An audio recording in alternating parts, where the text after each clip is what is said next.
بسم الله الرحمن الرحیم.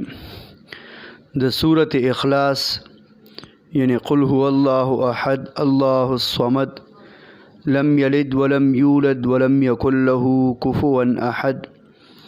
د دې سورت په احادیث مبارکو کې فضائل ذکر شوي دي.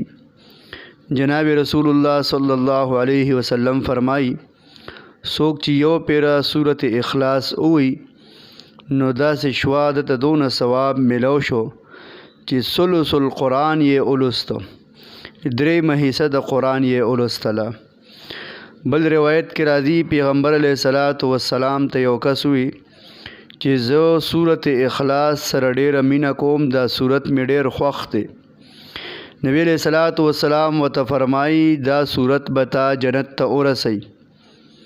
بل روایت کې راځي حضرت ابو هریرہ رضی اللہ تعالیٰ عنہ روایت کئی پیغمبر علیہ الصلاة والسلام د یو کس نه سورة اخلاص واوریدو. پیغمبر علیہ الصلاة والسلام او فرمایل د ده دپاره واجب شو. صحابي تپوس وکړ یا رسول الله څه واجب شو؟ نبی علیہ الصلاة والسلام او فرمایل جنت پہ واجب شو. یعنی د دې صورت ویونکي ته الله جل جلاله ثوابونه ورکوي چې څوک دا صورت وی ثلث د قرآن یعنی درېیمه حصه د قرآن د تلاوت ثواب ورته ملاویږي او الله جل جلاله به د دې صورت ویونکي جنت ته داخل کی. پیغمبر علیه الصلاة والسلام فرمای وجبت د دپاره واجب شو. قال دې سړي تپوس وکړو څه واجب شو؟